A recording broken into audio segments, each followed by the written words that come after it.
So somebody sent this to me in my Discord. I didn't even know it was a thing. It was literally just released. It's from Turkey Tom, and it's called The Downward Spiral of Daniel Larson. For me, like I'm gonna be probably more critical on this video potentially than I normally am. Daniel, because like I had a lot to do with Daniel Larson and his, we'll say, career. I'm like a Larstorian at this point. This is a young man who's really, life's really thrown it at him hard. I will get into it as we go. I'm hoping that the video is pretty accurate, but the information is difficult to find. I have a whole, under my old channel, Papa Gut Archives, there is an entire Daniel Larson playlist, okay, of 24 videos. there's no way. This is okay. I am literally a Larstorian.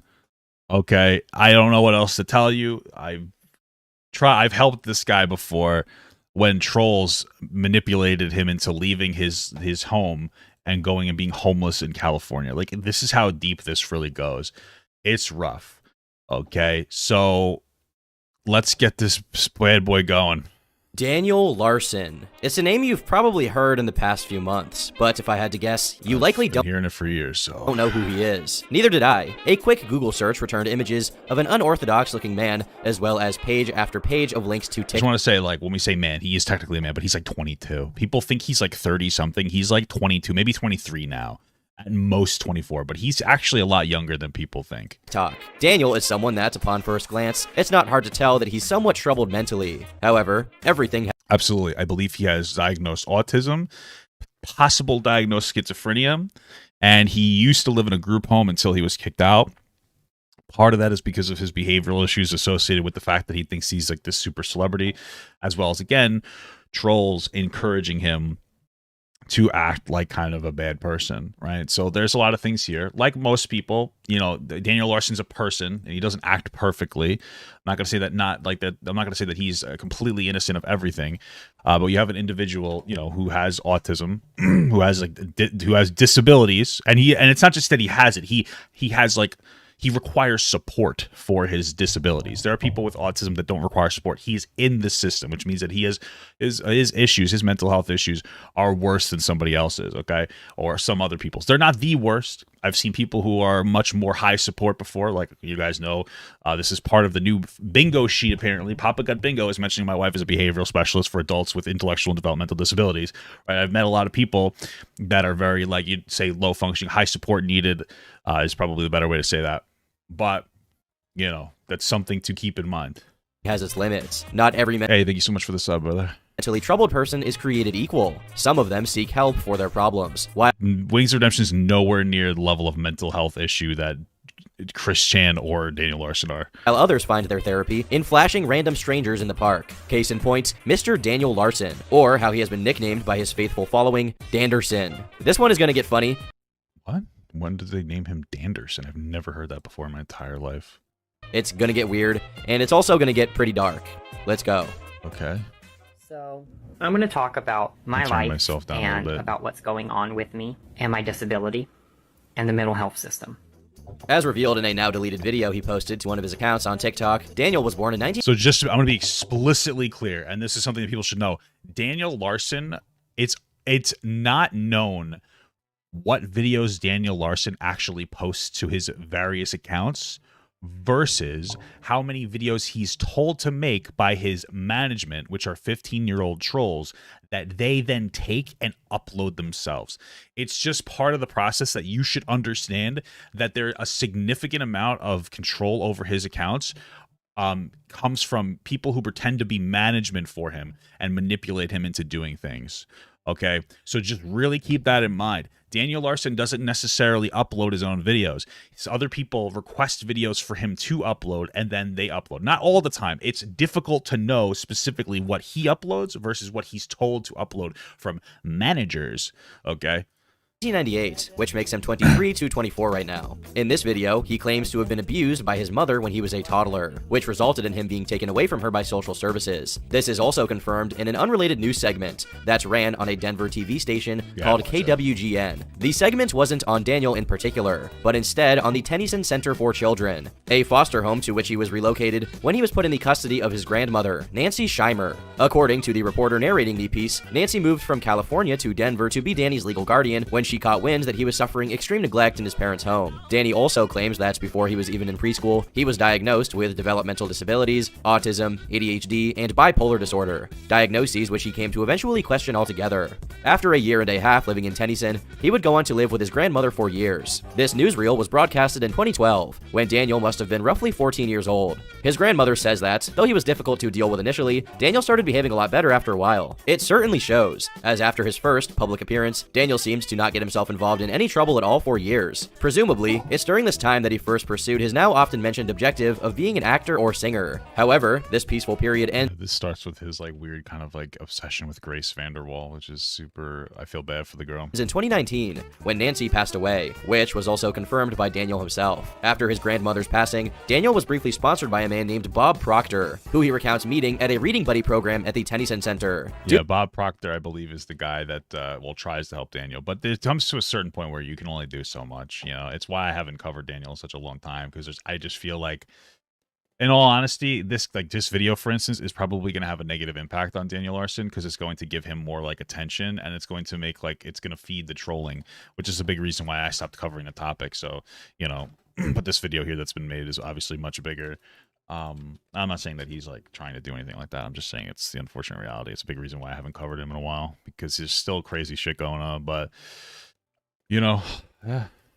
Due to how well they got along with each other at the time, they became permanent reading buddies. As they bonded over board games, Bob also befriended Daniel's grandmother. And knowing how much she cared for him, Bob decided to take up the mantle of Daniel's caretaker when Nancy would no longer be able to carry it. Easier said than done. Daniel frequently pays Bob lip service, calling him his mentor and thanking him for financing his music career. Keep in mind here that I use the terms financing and music career very loosely. Well, listen, I've seen the videos of Daniel Larson singing with Bob Proctor, and they're very wholesome videos, and he's doing I saw a video of him singing in a little, I guess, a diner or something, with Bob Proctor. It's a sweet moment. I don't know if I could find it, but here's a good song. All right, so this will be a short. Daniel Larson did write me a song here, though, just so you guys know. Check it out. Daniel Larson's new original song, Funky Root Beer. This one is for Papa Gut. We should be boyfriend. Yeah, so incredible video, am I right? Considering he did little more than pay for a couple of royalty-free sounding basic instrumentals for Daniel to sing or rap over. This support resulted in cult classics in the Danderson community, such as Gang Life, an excerpt of which I'll now grace your ears with. Bud with me, pull her like a lasso, and on her face, turn that into a Picasso. How's that for avant-garde? This song, much to the general public's chagrin, was just one of Daniel's many forays into the music industry. See, look at that. Check it out. Much to the general. There's One on Me here. Oh god. Here's One on Me right here. It's called Daniel Larson, Papa of what? Papa Got Diss Track. Something that you should know, though, is that isn't actually, this is his channel, I believe, but this isn't actually a video this isn't a music video that Daniel Larson made. Somebody took clips of him talking. Oh, excuse me. Somebody took clips of him talking, and they made it into a video, and then they uploaded it, and that's just goes to contribute to because that's what I was told. He was upset when I reacted to the video because it's a hit piece, or it's a diss track on me. It was somebody else did it. They edited together what he said, put it up, and so that's just another thing to consider, that he doesn't have control over his accounts. All right, these things to consider. General public's chagrin was just one of Daniel's many forays into the music industry. It seems he was very attached to the idea that this pursuit of his would eventually lead him to becoming a celebrity. Often, he would act as if he'd already achieved fame and got a record deal with a major label, sporadically changing which one depending on the headcanon he has at the time. I am now with Atlantic Records.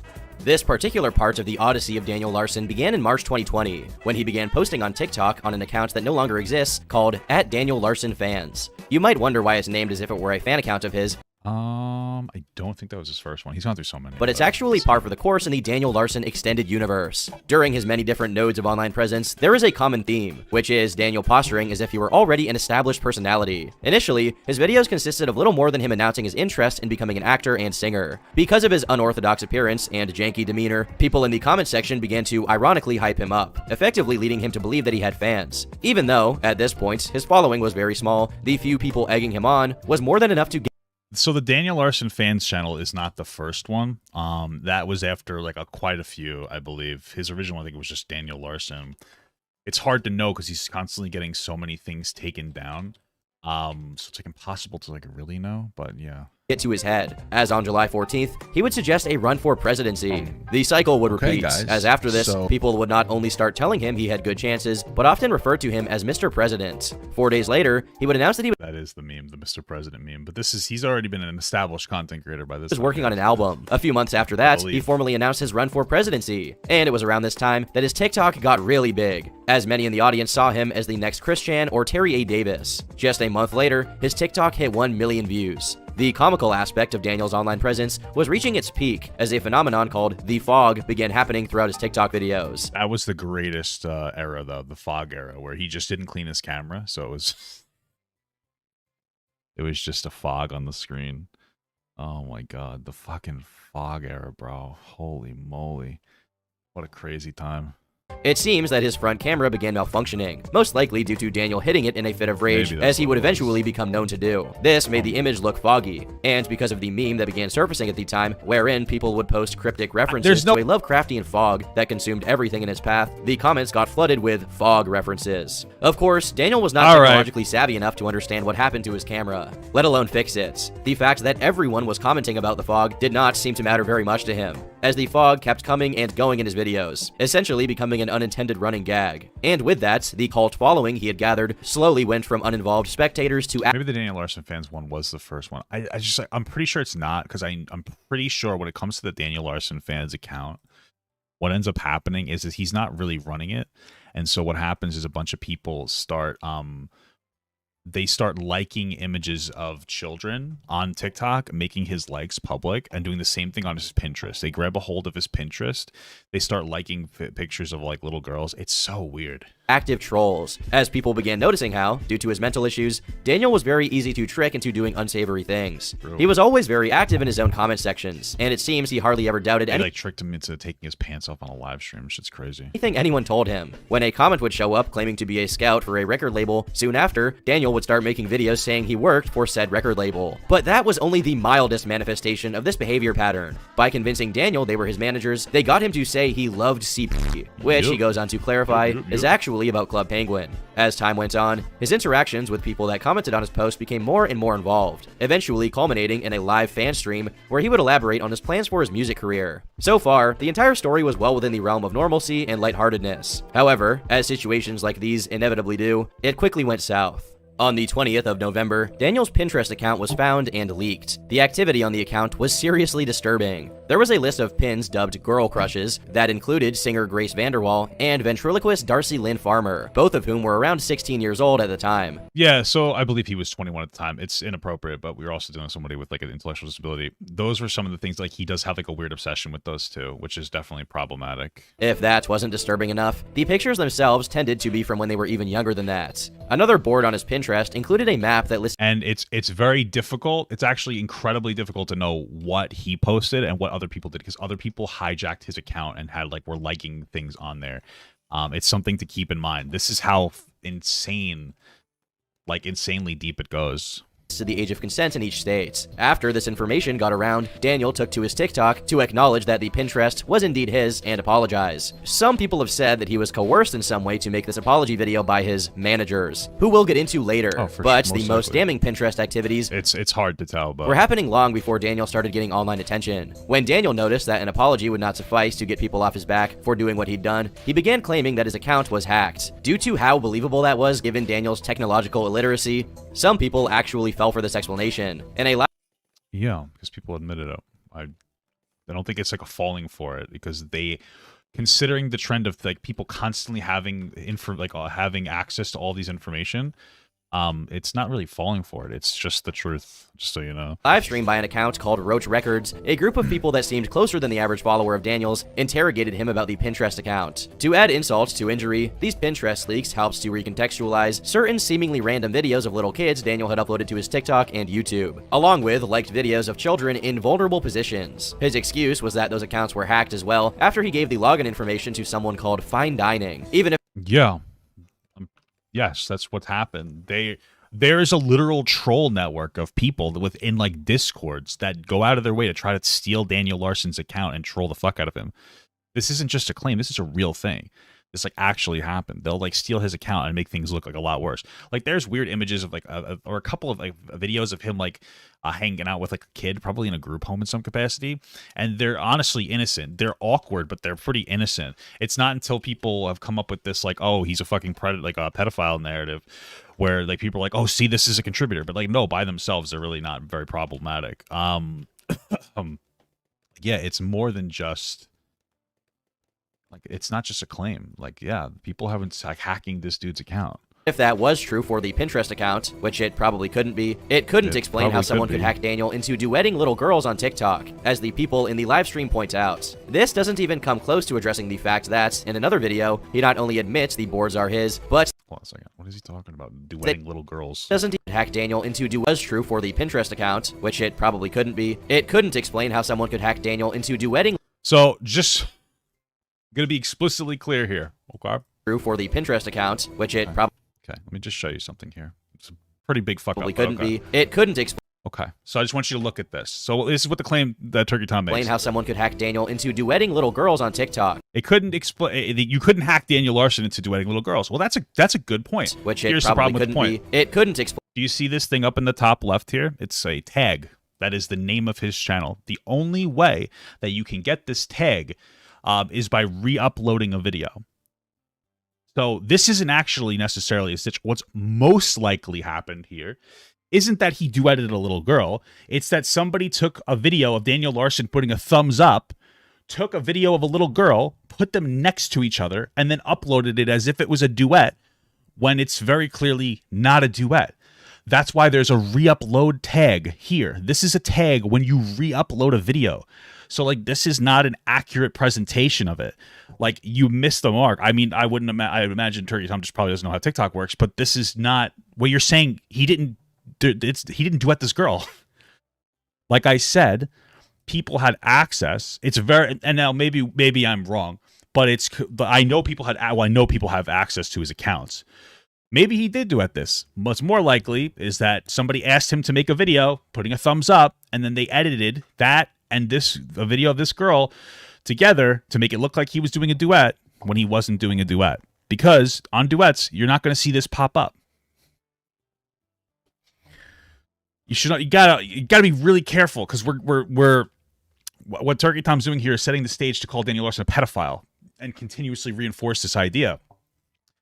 And there's things to criticize Daniel Larson for, but what you're saying here isn't accurate. Explain how someone could hack Daniel into duetting little girls on TikTok, as the people in the live stream point out. This doesn't even come close to addressing the fact that, in another video, he not only admits the boards are his, but that he used them to pleasure himself, in a clear admission of guilt. But that was only when Daniel was admitting What? Can you show me that? there was a Pinterest account of his at all, since he would sometimes pretend he had no idea what Pinterest even was, or that the account was never his. Wait, what did you... Hold on. Himself. Fact that, in another video, he not only admits the boards are his, but that he used them to pleasure himself. Can you show us that video? Because I don't remember that. In a clear admission of guilt, but that what Pinterest even was, or that the account was never his, whether with or without the involvement of the untrustworthy. Can you show us that video? Because, like, I can't have you just narrate your perspective on a video, especially since your perspective so far has been a little bit off. Like, can you show us him admitting that? Or saying, because I've never heard that before. Maybe I'm forgetting it, but I don't know if that exists. I need you to actually show it. Manager trolls. It seemed a lot like Daniel had a big penchant for lying or purposely misleading people when he was confronted about something. Somebody was telling me of some type of social platform called Pinterest. Huh. I wonder what type of printer it uses.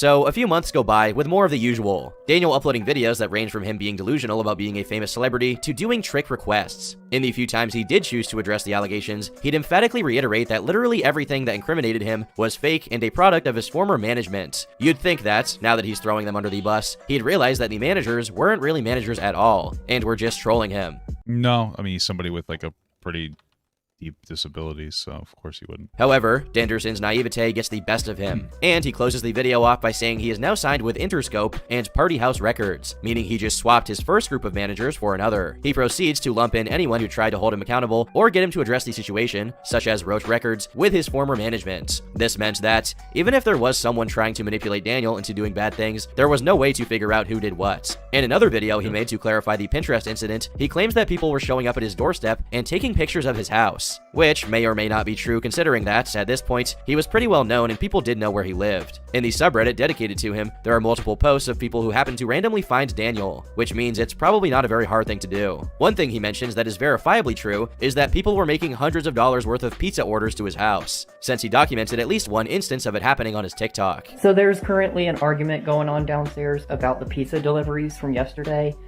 We had a total of 3 people deliver pizza all within a 30-minute period. They were all unpaid. After mentioning the prank pizza orders, he goes on to say that his management had persuaded him to audition for an adult film on a Zoom call. And when he presumably began doing something humiliating, they added over 100 fans of his to the call who supposedly witnessed it all. It's very hard to sift through what is true and what isn't, considering how much of this story involves pathological lying, incompetence, miscommunication, and essentially lost pieces of information due to how many different deleted accounts Daniel had. Regardless, all of this marked a turn into It's just, I think it's important to understand they're not deleted, they were banned. It's important. Only reason I make that distinction is because I want to be careful of trying to push the narrative that he deleted them when a lot of them were banned. to a much darker direction for his story. He closes it off by saying that he's hired a private investigator, and all of this situation was orchestrated by the media to smear him, because he's an upcoming superstar singer. Those statements are probably equally untrue, as Daniel definitely could not afford something like a private investigator, given that he had no source of income and was living off of the charity of benefactors. So, like, he was part of the TikTok, whatever. He would get donations. Another thing that people should understand is that Daniel Larson, this is like another one of the things. So at one point, Daniel Larson had like a Cash App set up, and he thought that he was dating Grace Vanderwall because the trolls convinced him he was dating them. And I know that he believes that because I told him it's not true, and he would have a fucking meltdown. Okay, so what would happen though is that he was like, yeah, I would get 50% of that money, and Grace gets another 50. What they were doing is they were stealing the money and pretending to be Grace Vanderwall. What stands out to me is that he mentions that message exchanges had been faked to incriminate him, when, so far, it's difficult to find a particular mention of something like that. So what on earth is he talking about? Well, we're about to find out. At this point in time, it's basically impossible to accurately contextualize Daniel's online activities, as he grew more erratic, delusional, and antagonistic with his own audience as time went by. At the end of April, in one of his many attempts to ape typical celebrity behavior, he would post a tribute to comedian Blake Shelton for Black Lives Matter. He consummates the deed by doing his own version of jumping jacks in an empty street. Yep, jumping jacks for BLM, baby. Can't be more woke than that. Is actually a theme throughout Daniel's videos, which could be a result of his manager's suggestions just as much as it could be because he likes doing them. Similarly, he made a jumping jack video asking for the George Floyd riots to stop, as well as another one where he seems to believe that the riots are being done by his fans. On the 1st of May, Daniel would post a video to his The fact that he probably genuinely believes that, it's just something to consider that this guy is not operating on normal capacity. YouTube channel shouting out none other than EDP445, essentially empathizing with a sex offender and suggesting that they should do a collab in the future. Yeah, so again, the framing on this video is actual dog shit. On the 1st of May, Daniel would post a video to his YouTube channel shouting out none other than EDP445, essentially empathizing with a sex offender and suggesting that they should do a collab in the future. Dude, what a dishonest thing to say. So this idea, like, he's not actually empathizing with EDP is like guaranteed that he has no idea who the fuck EDP actually is. Okay, like we're talking about somebody that lives in a fucking group home. That's how high support that he is. I don't like the narrative that we're trying to push here, where it's like, yeah, he's empathizing with a fucking pedophile. No, not really. He's like, doesn't know what he doesn't know who EDP is. It's really such a I honestly can't really make a comment about that would make it funnier or darker than it already is. But soon, a new era would begin in the Larson verse, dubbed the Headset Era, due to every video being recorded with Daniel donning a comically large headset on his head, even when he is running outside for whatever reason. Whoever is trying to call me right now needs to stop. I realize I'm a if you guys don't.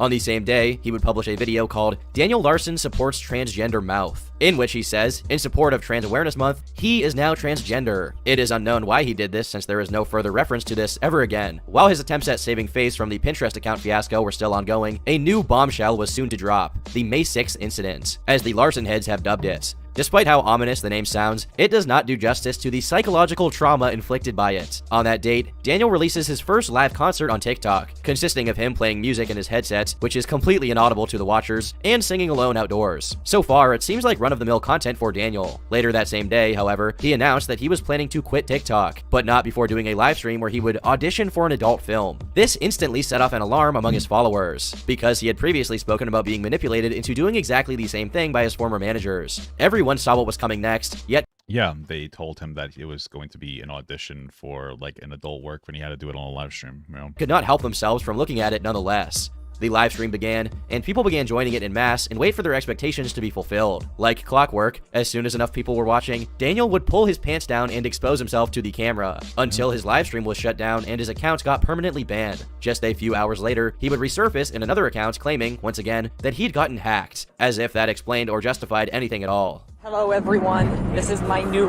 Yeah, so he later explains that he was, first of all, like the fact that he would do this on a live stream just should objectively suggest to you that he shouldn't be on social media, and he's way too, I guess, you'd be beholden by individuals on social media.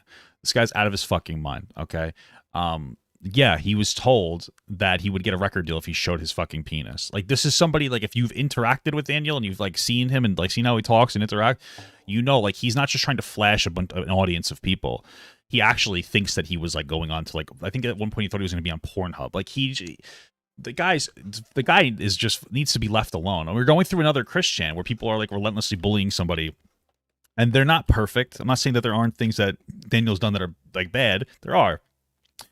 Like him harassing Grace and Darcy, like, yeah, those are definitely bad. I'm sure we're going to get to those for sure. But, like, it's massively exacerbated by the fact that people are involving themselves, because people on the internet love to bully people with fucking autism. Like, that's what it comes down to. That's literally what it comes down to. And it's just really, so far, this video just reads as another version of that. It's, to an extent, it comes off as, like, concern trolling. Like, oh, look at these bad things, without, like, understanding that, like, a lot of the things he was manipulated into doing. He doesn't have a normal perception of the world like most other people. New account. Please follow this new account. This is my new account. Once again, this is my new account. According to the Daniel Larson wiki, and yes, he does have a wiki managed by his loyal followers who have undertaken the burden of documenting his story as it unravels, Daniel was convinced by one of his former managers, Flexburger. In addition to the TikTok... Yeah, Flexburger is like the literal worst manager that he's like manager to troll that's ever like interacted with him, like done some really fucked up shit. Live, he also concurrently posted a picture of his genitalia to his YouTube community page, though that seems to now be lost media, probably for the best. It's difficult to say what exactly followed or preceded these events, but it was amidst these conflicts that Daniel declared war on Flexburger, as well as warning his fans against looking at pictures of his dingaling. What seems to have been the case is that Flexburger was one of the first people to discover firsthand about Daniel's Pinterest account, and because of this, decided to go on a campaign to expose Daniel. This included leaking private audios of Daniel talking about Sky Brown, a 12-year-old British-Japanese skateboarder, in a very suggestive way. Along with this, he pretended he was a minor and texted Daniel. Yeah, I've never heard any of this before, so interesting. Flexburger is also one of the people that like hacked his Pinterest and liked a bunch of pictures of like little girls on there. So in classic To Catch a Predator form. Much to the collective dismay of his fans, it worked on Daniel every single time, as he would always say the worst things imaginable to people he thought were minors, soliciting them and occasionally bringing in Grace Vanderwall, his go-to obsession, into the conversation just to express how he felt about her. Yeah, Daniel shouldn't have social media because he has fucking like yeah. Listen, I'm very highly doubtful that Daniel Larson is a pedophile. It's possible. he really just shouldn't have a social media platform because it's not good for him or his mental health.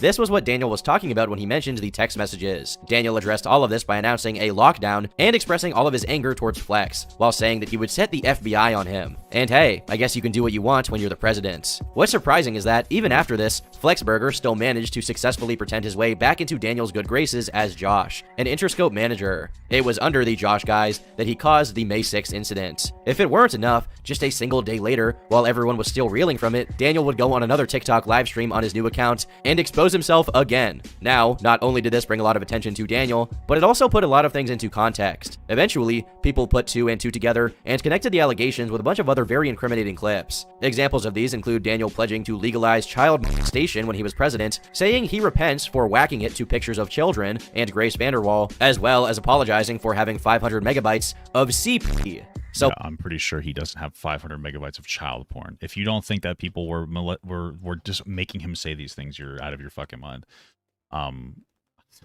Okay. on and so forth. If you became president, would you make pedophilia illegal or legal? So, it's kind of interesting. That's a very good point. In my opinion, if underage can actually do with the consent of parents, if, they do it the right way.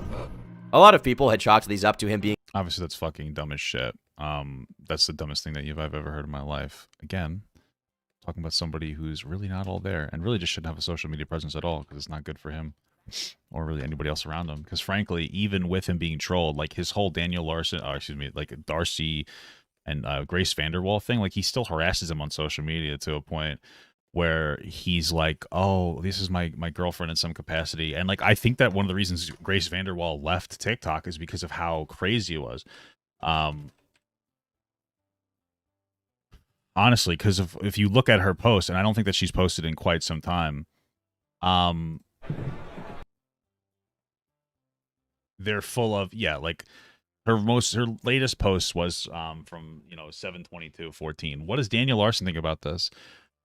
Please give Daniel Larson a chance. Daniel Larson, like, this isn't good. It's bad behavior of somebody encouraged by a bunch of trolls at the exact same time. Being a mouthpiece for whatever his deranged followers were telling him to do. But now it seemed as if this was no one's own doing but Daniel's. And even if not what it seems like at all, he definitely is getting trolled into saying that you should legalize child porn. I mean, Jesus Christ. people were laughing at him.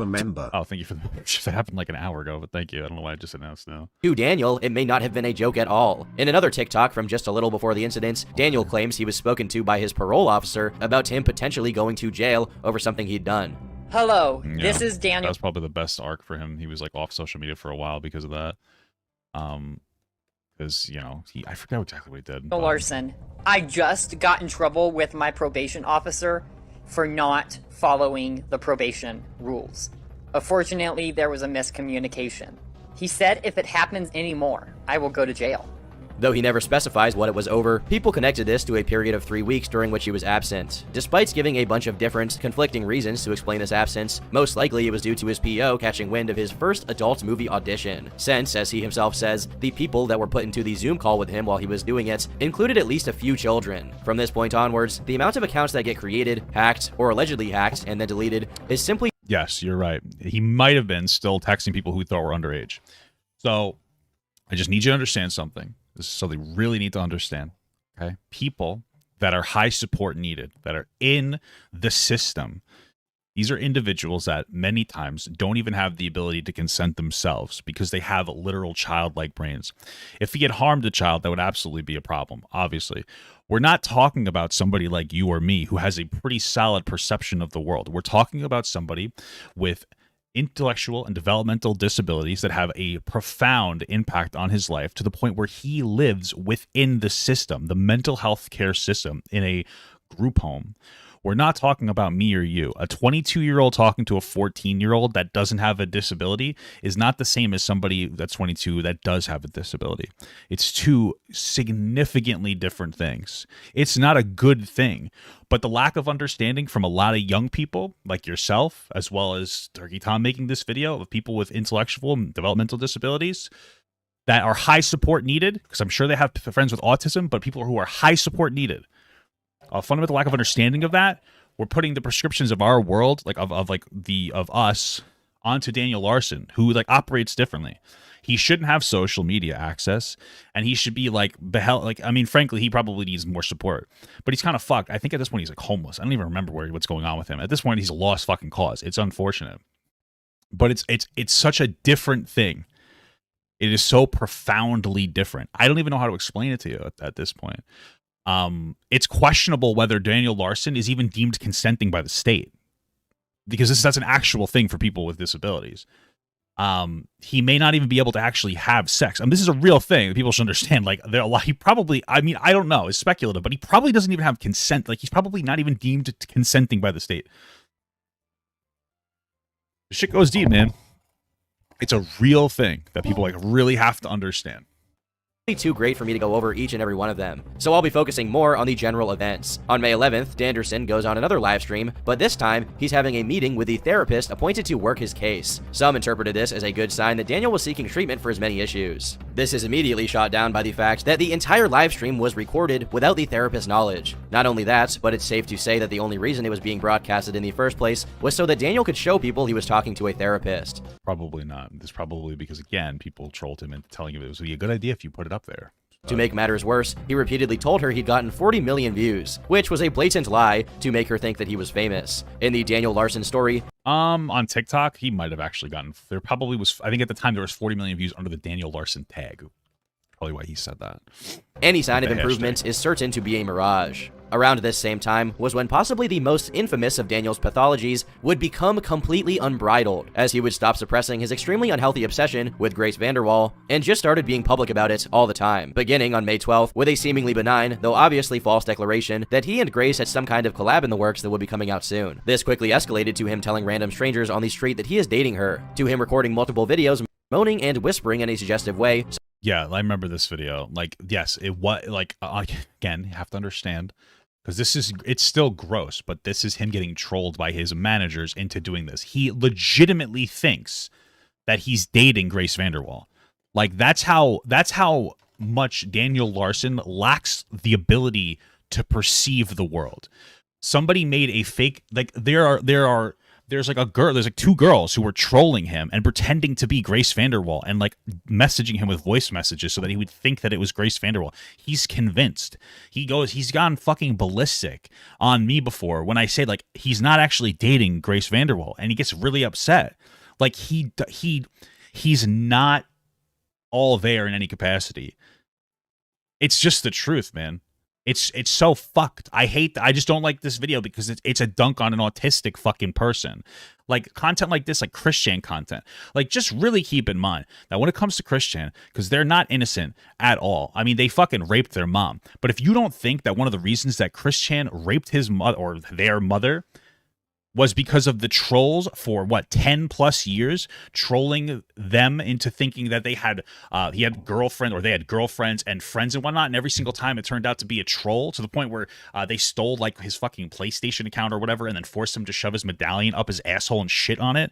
I mean, we're talking about these systematic and like fucking barrage of harassing people with disabilities to a point where they have mental breakdowns and then rape. And like, yeah, it's a factor when Christian, the only person that Christian can confide in is their mother, and they still need to be punished. They still need to go through the legal system. What they did is terrible. But if you don't think that the trolls had a significant impact on that by the way that they treated them, you're fucking insane. And Daniel Larson's on the same path. We really need to stop normalize like fucking like bullying people with autism and shit, because this is what this video is to an extent. Like, we would also probably stay away from Daniel Larson content. The speculation that he's like a legitimate pedophile that wants to like fucking rape kids and shit, like that's the narrative that's being like laid down here. He doesn't have as much autonomy over himself. He doesn't have as much control over his actions as people want to pretend that he has. Because if we can pretend that he does, we can go, this is a really bad person that deserves to have a video made about them. But he doesn't. He doesn't deserve to have anything made about him, especially something that's so like poorly speculative. I'm not saying he's perfect. It seemed like he might have been talking to a 14 or what he thought was a 14-year-old 22. That's wrong. But we're not talking about a 22-year-old. We're talking about a 22-year-old that is the high support needed inside of the group home, inside of like the healthcare system, the mental health care system. It's not the same thing. It's likely that he's not even consenting himself. He has the brain of a fucking child. I mean, this is what we're talking about. If he ever molested a child, he would obviously have to go to jail and have to deal with those legal consequences. But we're not talking about an average person. We're not talking about somebody that's all there. We're talking about somebody who has, I mean, they're really just fucked in their life. That's really what it comes down to. So supposedly for Grace, to being broken up with by her, to apologizing for the sexual videos he made about her. I will definitely not go into the details, but even if he was pushed to thinking Grace Vanderwall was dating him by malicious trolls, he certainly went above and beyond the Call of Duty in ways that I refuse to. You can't if it. He was objectively. Vanderwall was made about her. I will definitely not go into the details, but even if he was pushed to thinking Grace Vanderwall was dating him by malicious trolls, you have to understand the tone of this video is trying to put as much agency onto Daniel Larson as possible when he doesn't have the same level of agency as the average person. This comes down to a young person, Turkey Tom, who makes excellent videos, not understanding people with disabilities to an extent. I know that he probably has like a friend with autism. This isn't the same thing. We're not talking about somebody that has high functioning autism. We're talking about somebody that has what you consider low functioning autism and schizophrenia, as well as other mental health issues and clear behavioral issues due to the fact that he was probably to some extent abused or something by his mother, right? We're not talking about like somebody functioning on the same fucking level. Okay, stop putting as much agency onto him as possible. It's not, you just have to stop. He's being manipulated by fucking children. He literally was manipulated into leaving his group home to go and be homeless in Los Angeles. Okay, nobody in their right mind could possibly be manipulated into thinking they'd be a superstar, movie star, fucking singer and take a train to fucking LA and live on the streets for like a couple of weeks unless they were fucked in the head. I'm not trying to be rude. I'm not trying to be, I know I'm being a little blunt, but this is the truth. This is the truth. It is, and it's frustrating. This is like the manifestation of like terminally online behavior. Sorry, I know it's a lot, but fuck, man, we're talking like we're having the wrong conversations about people that have disabilities. I mean, that's just the truth. He certainly went above and beyond the Call of Duty in ways that I refuse to get into the details about. Whenever he wasn't doing that, he was doing the exact same thing to the aforementioned Darcy Lynn, Sky Brown, or some combination of them. However, he always reserved a Sky Brown must have happened a long time ago because he didn't talk about Sky Brown for like at all when I was talking about him for like the years that I was like trying to cover these situations and help this fucking dude. Special place for Grace as his primary target of harassment and delusion. Every once in a while, a post of Grace's on TikTok or Instagram would get Larsoned, meaning Daniel would go on it and comment hundreds of short sentences as if he were having a conversation with her.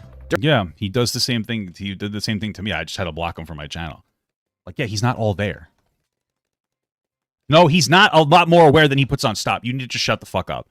Stop. You're doubling down on the tone of this video. You're so wrong. You're just wrong. Okay, where people are getting like he's not as aware of the situation that he puts on. You're just so objectively incorrect. It's a cope from you because you want this narrative to be correct, but this narrative from Turkey Tom is just dog shit. I don't know what to tell you, man. Like Daniel Larson does not have as much autonomy over himself or his decisions as people think. I mean, that doesn't mean that he's completely victim or blameless, but like the blame is disproportionate on him. This is somebody that shouldn't have social media at all. That's really what it boils down to. He shouldn't have social media. He should be in a group home getting help that he needs, and he should be cut off from a lot of those things. Now, it's hard for you to do that. It's hard to do that. No, he's not. You're dumb and wrong. I'm not even going to bother like arguing with you because you're a kid that doesn't really understand anything. But you're just like super wrong. I've been covering this dude for like 2 years. He's fucking unhinged. I don't know what else to tell you. This is your first time looking at his behavior. I've been observing this behavior for like years. It's not the same thing, man. He's fucked. I don't know what else to tell you. And it's difficult because like people with disabilities that are in group homes still have rights, which they should, but it makes it difficult to restrict things like internet access because they have rights. And I don't think that Daniel ever should really have internet access. Like he should have, I mean, the system is slow. He should have had his ability to access the internet taken away. That's how fucked he is in the head, bro. I should probably stop using that terminology, but it's true. During one of these bouts of delusion mixed with instigation from his audience, a very distraught Daniel, seemingly because he is without access to his phone, posts to TikTok in absolute despair, asking people to get him information. Based on the things he says during these uploads, he is under the impression that there has been some kind of accident and that the Vanderwall family, who he believes was in contact he thought that she died with him up until this point, is refusing to give him information in regards to what happened to Grace. During the video, he hits himself and threatens to end his own life. Later, on the 4th of July, and then there's a video of him like destroying his house too. He uploads a video to YouTube titled "Rest in Peace Dave and Grace Vanderwall," where he mourns their passing, which obviously has not happened, just to be clear. Somehow, he simultaneously believes she took her own life and had a heart attack. But before he does any of that, he admits to and apologizes for sending minors and sending Grace, or whoever he thought was Grace, a picture of his dingaling. He promises to carry on her legacy and repent for the bad choices he's made. In a strange way, this peak delusion of thinking that not only was he dating Grace, but that she'd passed away and asked him to carry on her legacy, managed to make Daniel sound remarkably sober, and even if, just for a moment, truly self-aware. Eventually, he did figure out that Grace hadn't died, and I don't know what you're talking about there. I didn't get that tone at all from that, but okay. his regular obsessive posting about her resumed instantly, with his headcanon being that they are periodically dating and breaking up. In an even less sensical turn of events, this whole obsession of his eventually did culminate in him getting contacted by the Vanderwall team, namely Grace's mother, Tina. Just like keep in mind, there were girls. I wonder if I have like a picture of these girls, because I remember there were girls who like legitimately were pretending to be Grace Vanderwall and trolling him. These people exist. Let me see if I saw Vanderwall, though it wasn't on the best of terms.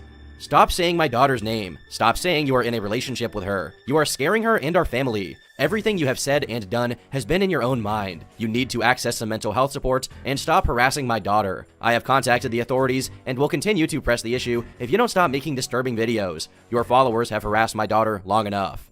And that's a completely reasonable thing for the mother to say. And I agree with them 100%. And frankly, I wish Daniel Larson got arrested, because that would have probably been a pretty big stopper to his, like, the behavior he's exhibiting. So stop. To which Daniel succinctly replied with the emotionally healthy response of, I understand. I'm ending my life tonight. Of course, he didn't actually do anything, but this interaction with Grace's mom would go on to be the base of his online posts for quite some time after. He would post multiple videos apologizing to the Vanderwall family and continually addressing the allegations, which he randomly fluctuated between admitting to his misdeeds and pretending they didn't happen at all. Eventually, in an act of what I can only describe as empathy, Tina made a comment on one of his live streams. God, Daniel, do you think I'm watching your lives? Whoever just contacted you claiming to be me was not me. I don't want you to talk about Grace or our family anymore. I have only replied to you once when you DM'd me a couple of weeks ago. Then I told you to stop saying Grace's name, but clearly you refused to listen. Stop all of this. Everyone communicating with you are trolls trying to get you to do crazy things. True. Please stop. Daniel would reply, okay, I understand. I have an important question if you don't mind, but no response would come. Eventually, the Grace posting would dwindle, but never quite die down. His continued campaign on Grace intermittently revives whenever someone takes the time to make a fake account, claiming to be the real Grace, and interact with him again, resulting in oddities such as a video Daniel made claiming she was being raped by her father. One of the most recent examples, from 5 months ago, has him once again apologizing and trying to get back into contact with her, trying to guilt trip her by saying that he has a heart disease from heartbreak, if you can believe that. Every once in a while, Daniel shows signs of considering that the people claiming to be Grace or associated with her in some way are just trolls. Unfortunately, every time he comes close to realizing it, he shoots it down as soon as he remembers that, to take it seriously, he would have to accept that Grace never wanted anything to do with him, which it seems he's unable to do. Quite the Romeo and Juliet story, if I may say so myself.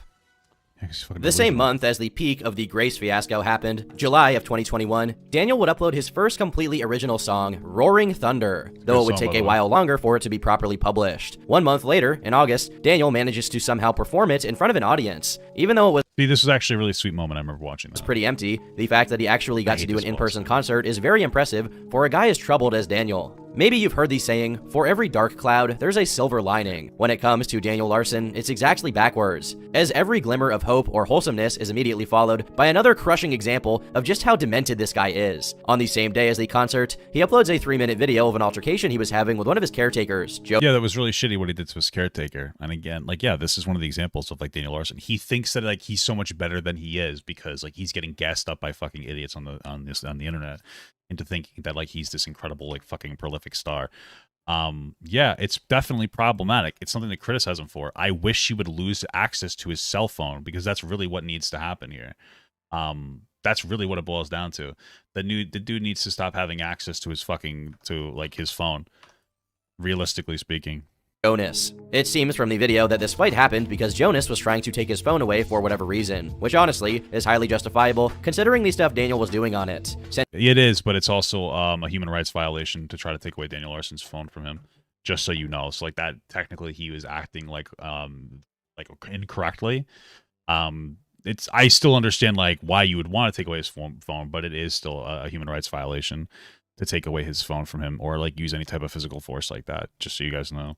Since Daniel shows every sign of being extremely addicted to social media, his reaction was to become hysterical and overdramatic, acting as if Jonas was assaulting him, a move he's done multiple times over his career, if you can call it that. 1 month later, Daniel would be formally charged with destruction of private property. Though I obviously will not reveal the location of where this crime occurred, it looks to be just someone's house and not an establishment or store or something to that effect, meaning it was probably the result of a random fit of rage from Daniel. According to the court documents, he failed to show up to court a total of 4 times, and the case status is still open to this day. This marks the beginning of another era in the Danderson lore, the Mohawk era, when Daniel gives himself a haircut based on the suggestions of another fake Grace account. His fans discovered that he'd gone to California, and he uploaded a video, which is no longer accessible, explaining that he'd been dropped by his disability services and was homeless in Los Angeles. Yep, he was trolled into leaving his home in Los Angeles and to go to be a movie star. Though the fans would also confirm that was not true based on his surroundings. Soon enough, what? He was in what? He literally went there. He'd once again be back in Denver. What are you talking about? What? What? Confirmed that he'd been dropped by his disability services and was homeless in Los Angeles. Though the fans would also confirm that was not true based on his surroundings. What are you talking about? He took a fucking train to LA. Bro, like what's happening here? Did we just completely gloss over the entire era where he was manipulated into leaving his fucking house, his disability services, and go be homeless in LA for like a week? Like fucking Bob Proctor like reached out to me and was like, thank you for helping get Daniel home. What are you fucking talking about? Like, what do you mean? Who confirmed what? What fans? What are you talking about? Bro, what the fuck do you even mean? Bro, this is ridiculous. You just skipped through a really important era because it shows how fucking, just not beholden to himself Daniel Larson is. He got manipulated by 15-year-olds to think that he was a super duper movie star and go be homeless in LA. Like he took the fucking train. What? What are you talking about? That like it was confirmed it never happened? What the fuck? Dude, what the fuck?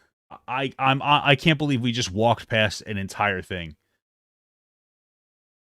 I really cannot believe we just walked past that entire video.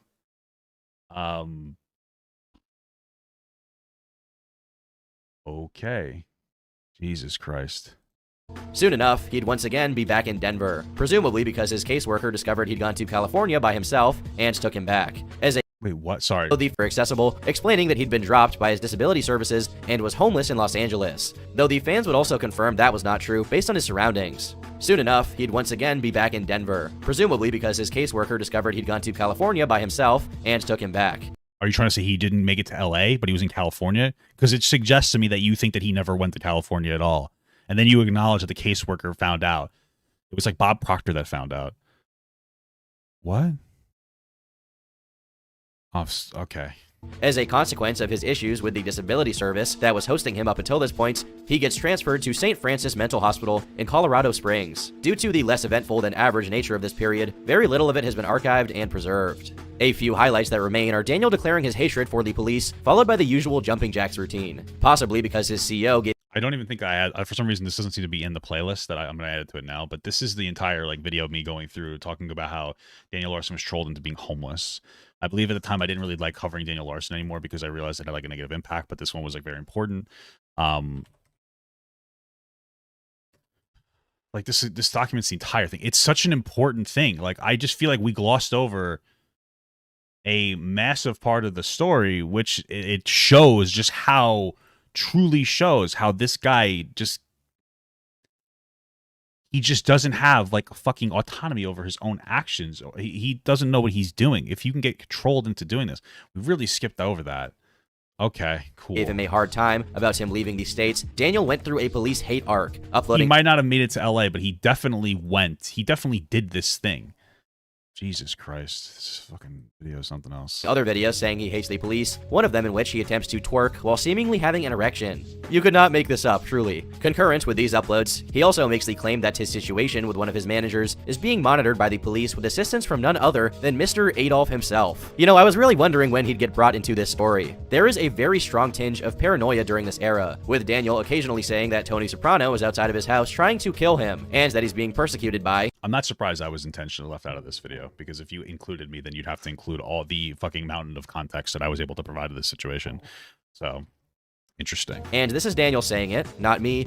Goldberg Shackelstein. To be honest, I don't think Daniel is capable of spelling anti-Semitic, let alone understanding what it means enough to actually believe in it. Most likely, this was the work of someone online harassing him into saying these things. Come the beginning of 2022, and we have Daniel claiming that Grace is pregnant with the child of her grandfather, Donald Trump. If that's not enough of a bombastic revelation for you, he also reveals that she has been receiving death threats from Joe Biden, and that she will be taking shelter in his city in January. Though this sounds extremely foreboding, nothing actually happened, as you can imagine. One extremely off-putting thing about this period is that Daniel was actually given his own apartment to live in, where he would be checked in on by a handler 3 times a week. Yeah, so that's something that's normal in disability services. There are people who get to a point where they don't necessarily need to live in group homes anymore, and they don't need constant supervision. The big part of this was most likely due to the fact that he just cannot live with other people, because if you see like the way that he tries to interact with other people, it's actually fucking, it's not great. And the fact that he was like harassing staff. But this is like something that they'll do. They put you in like a house, and then like they'll come and check in. It depends on the level of support needed for the person. I guess at this point it was 3 times a week, but whoever set this up for him definitely did not take into account how much of a danger he is to himself and others. Good. I'm happy you acknowledge that, because by acknowledging that, you're realizing that like he is high support needed, and that while you're pretending that he has autonomy over every one of his actions, and there is a level of responsibility for some of them, but you're trying to pretend, you're downplaying like, or you're upplaying his ability to fucking engage in the world through this entire video. And then there you go, you realize that he can't really even live alone and get checked in on 3 times a week. Yes, that's how like fucking much support this dude needs. Since within a few short months of his moving, he posted a video showing that he'd broken his television and put holes in his walls. According to him, he did this under threat, saying that this is what happens when he— Wait. Was this the apartment? Is there even an apartment error? I could have swore he was living with some other dude at this point. told what to do. When this video was relayed onto his subreddit, an account called Lootbox Productions made I could have swore he was living with somebody else at this point. I don't even think that's part a straight. post saying, someone is spamming him, telling him to post a bunch of videos with threats. Whoever it is, you need to stop. He is now at risk of losing housing. If you are trolling him, you are a disgusting human being. A little while later, the same account would return with an original post to the behind the scenes of Daniel's current circumstances. One of the current managers made a long post titled, Announcement from the Current Team, saying, Hello Daniel fans, as I am sure you are aware, there is a lot of speculation on his current management. To start off, we don't support the idea of managers, which is why we don't refer to ourselves as that. We don't tell Daniel what to do or post, and we don't get any financial benefit. Yes, they do. I remember finding out like he doesn't post, again, he doesn't even post his own content most of the time. They ask him to make stuff, and then they post it for him so that they can control the narrative from him like music royalties. The only reason we do what we do is that if it wasn't us talking to Daniel on a daily basis, some 14-year-old troll would be. They could make Daniel send them all his money and tell him to go live naked saying the N-word. Well, we completely skipped over that, but that's what they were doing. There were people having him take his money from him. I explained it before. So far, didn't make it into the video, though, so that's really good. If you've been paying attention to him recently, you would notice that he doesn't go naked on live, say slurs, post racist stuff, etc. Because we are guiding him on the right path while keeping trolls away from him. He does say a few interesting things here and there on his own, but we don't tell him what to say or do. We give him advice to point him in the right direction, but Daniel has power over himself. As for the financial stuff, we don't control any of his existing financial accounts, such as Cash App or bank accounts. We created one Cash App as a way to allow fans to donate money that would actually benefit him. He doesn't have the best— This might be the one, I forget what the kid's name is. I have him on Discord. That was trying to help him out. spending habits and either invest money into stocks with poor financial knowledge, gambles it away at Blackhawk, or spends it on expensive food such as a $20 burger at an upscale restaurant. With the Cash App that we created, donations— I think this is when Daniel Larson had made a Twitch and like somebody was actually trying to help him for a long time. will still go to Daniel, but they will be going towards his basic needs first. He gets sent that money to pay for meals, transportation, and any other expenses that are worthy. We make no profits, and the only time that money leaves— I think the guy's name was Oxus, and he used to try his best to help Daniel Larson, and to the point where he got defeated. Yeah. Okay, so actually, it's funny. I'm looking into his thing. Yeah, so here's the girl that pretended to be Daniel Larson, I think, and manipulated him into, like, moving. Get Grace Wander. Okay, I'll get her right now. I'll call her. Give me 1 second. Are you getting your other phone? Yeah, I'm gonna call her. Ma, where's your phone? I gotta make a phone call. He's calling right now, I gotta Daniel. call Grace. The guy Where's your called phone? Grace to troll. All right, we're calling Grace, y'all. We're done. He doesn't So Daniel Larson, I believe, is in the chat right now, and they're just trolling him by saying, "We're going to call Grace on you." want to join the live. I'm calling Grace right now. This is it. They're trying to You're bully him done. to join the live. You're so. done.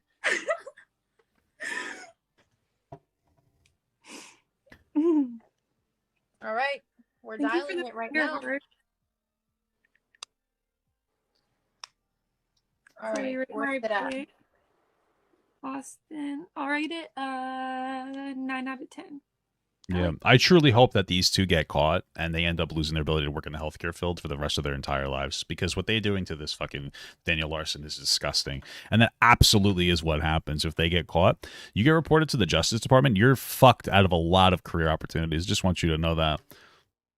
And I hope it happens to them. I don't care if they're young. There's a difference between doing an LOL troll versus like going this far. Like they're part of the fucking crew that manipulated Daniel Larson into fucking taking a train to California to be homeless. It was for like over, I think, more than a week. Like we're not just talking about like this is a big deal. This is just fucked.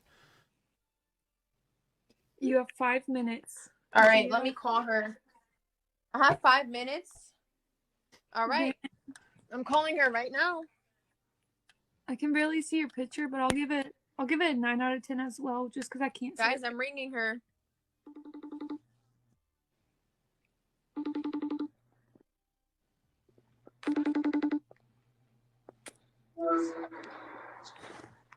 Oh. Hello? What happened? Yo, so Daniel Larson, listen, Grace, Daniel Larson is in my live and he doesn't believe I have your phone number.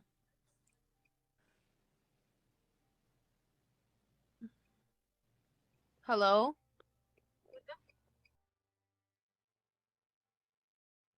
Yeah. So as you can see, obviously some pretty problematic shit here coming from them. You know, it's a good thing that we skipped over a lot of this information in this video. This superbly unbiased video. Leaves that account is when it's going to Daniel. Our team is not a bunch of 14-year-olds who want to use money. Most of us are in our 20s and are only doing this because we care about Daniel's well-being. Unfortunately, his support systems such as SSI, his case manager services, and family and friends around him do not suit his situation very well, which is pretty obvious by the fact that he is homeless and can't afford food. We are in contact with his case manager and a close family friend, and they are aware of what we are doing. Our end goal is to put Daniel in a position where he doesn't have to worry about where the money for his next meal is from. I believe those are the same people that did have him go to LA, but okay. Utilize better spending habits, use critical thinking to tell trolls apart from the good people, ensure that he gets— That's the conversation I was having with the guy in the DMs. I'm pretty sure they had something to do with it. There was a lot of people who manipulated this guy into doing this shit. a roof over his head and his safety as the most important things, because trolls could and have convinced him into harming himself. Am I going to debate? Why would I debate Tom on this topic? He's just wrong about most of his presentation, and it's just dangerous. I'm not going to fucking debate somebody. Maybe he should, I don't know, go talk to somebody with like a fucking, that's in like the support group. I don't know, like go to a group home and start talking to people and see like how they really react with the world. Like I'm not going to debate people. It's fucking cringe on this topic. If he wants to talk about it, it's fine, but I'm not going to turn this into a fucking debate. It's a serious topic. It's very dangerous. I think a lot of the narratives pushing this video.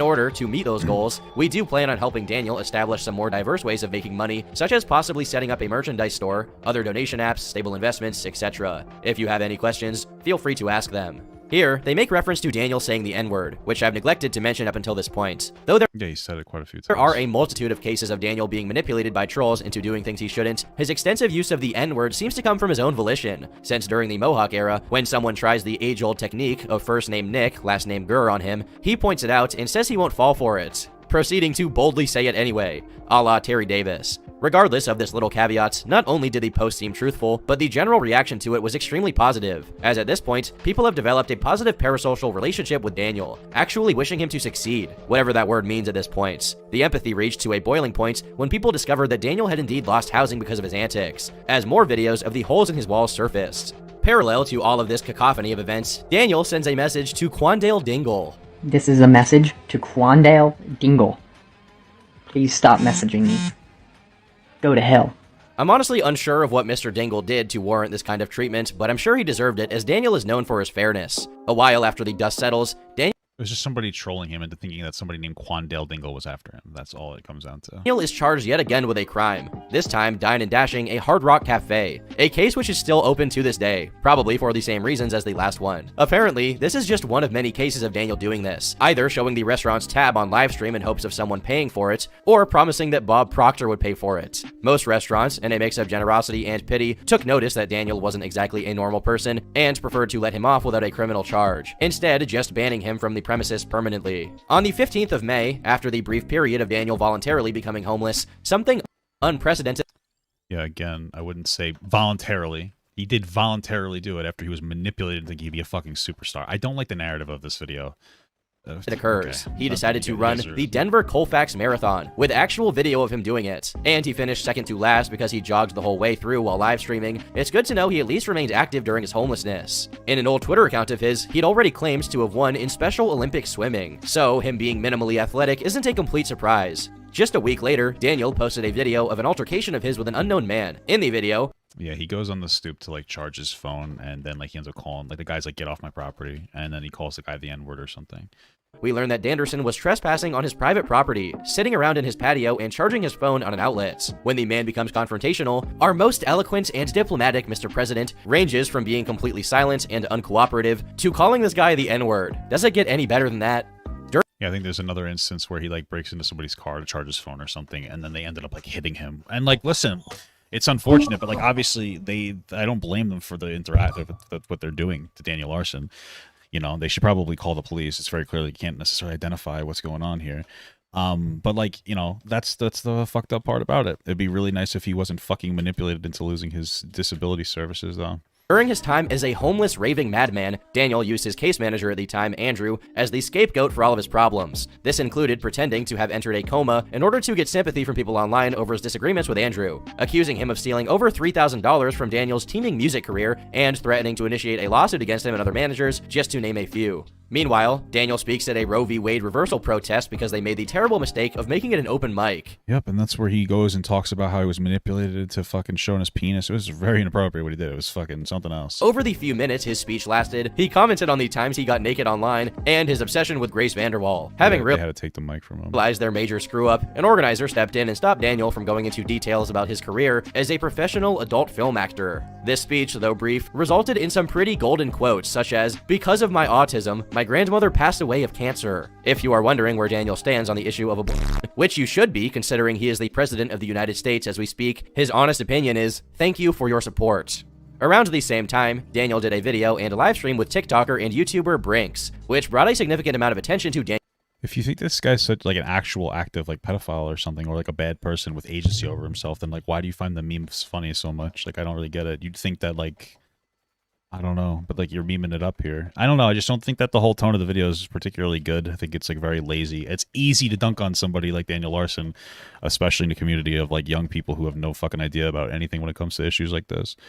I just think that the narratives like this are fucking just toxic and dangerous. Daniel's story. Despite Brinks' best efforts, in one of the live streams, the Danderson we all know and not exactly love leaks through as it appears Daniel asks for a one-night stand with a young woman of indeterminate age. Believe it or not, the story pretty much only worsens from here on out. In June, Daniel announces that Bob, who was secretly financing Daniel's entire operation, housing, and music career up until this point, would no longer be able to afford it. The next few days become very chaotic and effectively untraceable, as most of Daniel's next moves would take place in Discord servers and a new TikTok account which is now deleted. One concrete thing that did come out of this brief time was Daniel's second, and last to this date, studio recorded song called Something More, which he asked Papa Gut, who had been keeping up and commenting on Daniel's career so far, to review, though the TikTok in which he did this is unfortunately gone. Wow, do I look fatter or skinnier in that video?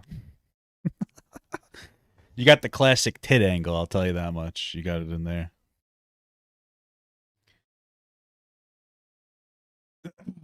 With his housing still up in the air, Daniel announces that his court cases have been merged into one, and that he has to be psychologically evaluated in order for him to avoid a prison sentence of any kind. He follows this up with more information. His case manager, Andrew, was fired, and that Daniel would be returning to his previous case manager, Reva, who, according to him, was even worse. Oh, the same? All right, well, there you go. I guess that, I mean, I do have the haircut, so it's not really true. But. In two deleted TikToks on the 13th of July, he bowls and plays mini golf with Brink, and announces he will move from Denver to New York in a few months. About 1 week later, later, a new video surfaces of Daniel sticking a toothbrush in his anus and brushing his teeth with it. Then, he goes to Hooters with Brink and breaks a pair of headphones that he bought with $400, acquired through Twitch donations. In another upload, Yeah, I think I gave him like $100 too. which is still up on TikTok as of the writing of this video, though probably not for very long if we've learned anything about Daniel, he once again claims he is homeless, and this time, in an even worse way, as his phone is broken and he can't text or call anyone. It's unknown how this video was even uploaded. He somehow got access to the internet again, and posts to TikTok saying he's been diagnosed with trench foot. Ah, yes, trench foot,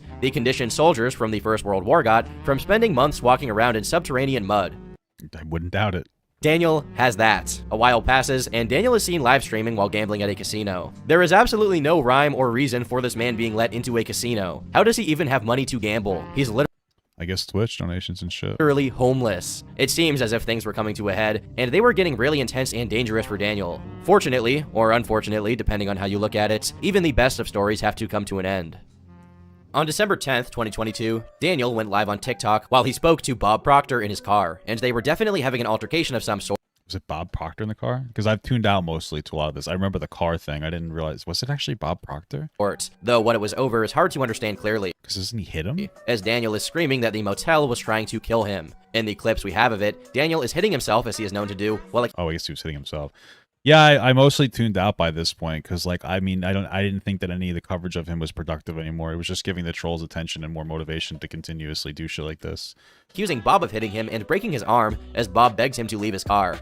However, after the end of the livestream, Daniel then hits Bob, who proceeds to call the police on him. People on his subreddits, But yeah, Daniel Larson like has a history of hitting himself, so I wouldn't doubt if he hit himself.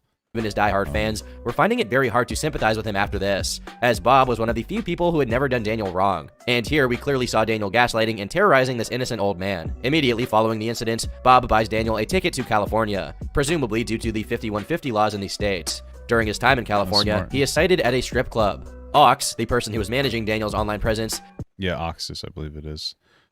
He's a good guy. decides Daniel is unhelpable and does his best to prevent Daniel from posting to any kind of social media. That is completely fair. You know, Daniel's not unhelpable, but the resources that he needs are impossible for somebody like any of us to provide. He needs help in the system.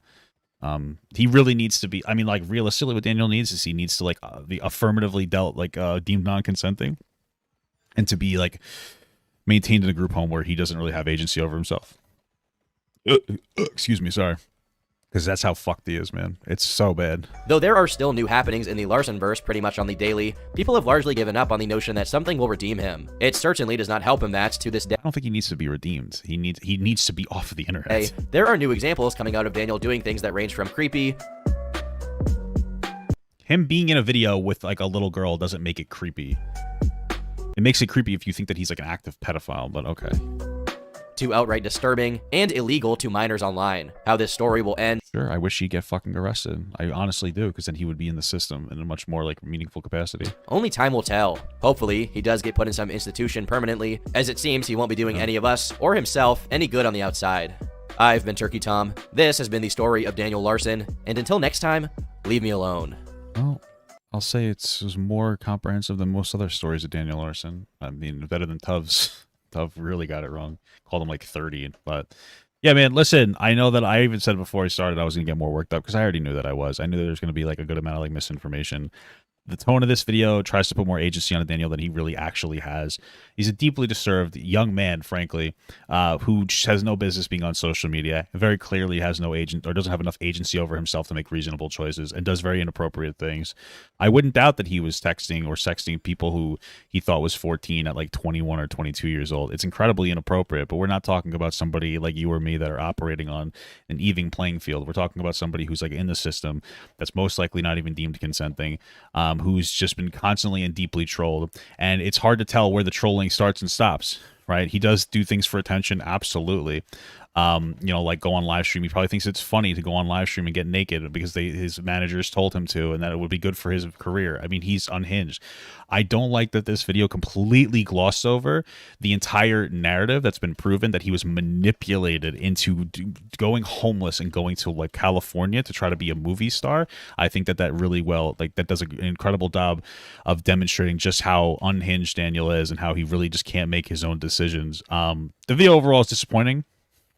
You know, I know that I probably went harder in than normal, But like this is like the stuff that gets me like a little more irritated because of the severity of the situation. Like, it's a very serious situation with Daniel Larson. There's too much of a trend of people like harassing and bullying people with disabilities on the internet. It's easy to hate them. I understand. It's easy to hate people like, Chris Chan, but Chris Chan should be like a warning. Okay. Like I said before, a significant factor in them fucking raping their mother was because of all the relentless trolling, the destroying any relationship that they had. It doesn't mean that they shouldn't be punished. Absolutely. They need to be punished. They need to go to jail. They need to deal with those consequences, but understand that the trolls had a significant impact on his life or their life, whatever. And the same thing is happening with Daniel Larson. There's people that are trolling this guy into thinking he's dating Grace VanderWaal. They're encouraging him to harass the fuck out of Grace VanderWaal. Like, I wouldn't like the fact that the mother reached out, like, shows you that it's distressing Grace herself. Like, and they're making it worse by giving him by like encouraging him to have this behavior. It's a big problem with social media. I don't think Daniel Larson should like be able to have social media. It should be taken away from him. And yeah. That's pretty much it. Shout out to Oxus because he's actually a decent guy trying to help, and that's pretty much it.